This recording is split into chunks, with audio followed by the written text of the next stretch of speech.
Notice that when we try to stay too upright, as we go down, the first half, the top half, feels pretty okay. And as soon as we get to about halfway down, we start to struggle as we start to lose balance.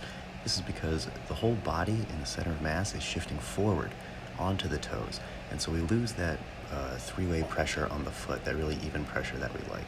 And what ends up happening at the bottom half is that we basically maxed out knee and ankle dorsiflexion. And so we basically have to compensate by figuring out how to jam our hips either forward or backwards, leaning and losing our brace. All of this leads to a very wonky bottom half of the squat. It might be a reason why it's a bit of a struggle on the way up out of the hole.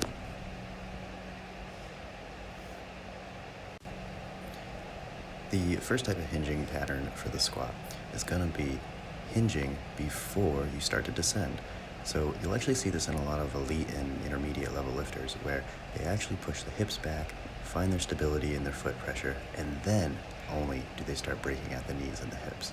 So something to consider with this is you have to find your foot pressure first. Generally speaking, people like to be a little more forward and then kick their hips back, brace, and then descend. It takes a little bit of time and you might shift forward a little bit, but more weight will help with that. The second type of hinging pattern is going to be to do your hips back hinging at the same time as you break the knees. This seems to be the most common type of hinging pattern with a squat. So what you're going to do is you're going to find your foot pressure like normal, and then you're going to hips back just a little, keeping that chest nice and high and breaking at the knees. So hips first and then knees second. Alternatively, you can do hips and knees at the same time, but it will take practice. One of the last few details to think about is to realize that a hinge is not chest forward. A hinge is relative to the hips.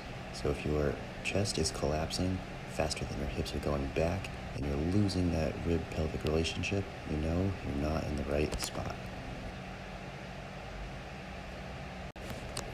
And in this example, with a better hinge, notice how my pelvis and ribs maintain the same relationship. Basically, I'm not hyperextending nor rounding too much, and the whole thorax is one big unit. It's not so much chest forward as it is hips back. So it's going to be keeping that relationship, hips back, and then descend. Or you can do it all at the same time, like we talked about previously. You're going to make mistakes, just practice, and you'll get better each time. Don't worry about perfection, just get the sensation down first. Lastly, let's put it all together and take a look under some load. So I chose pause squats here because it forces you to slow down. What you're going to see with this SSB is because of the SSB's camber, it's going to force you to be super upright. And that's okay because you can be upright and hinge. It's all about the anatomy. But notice here how I'm a little more forward with my high bar squats. That is also okay. It's hips back a little and then descend.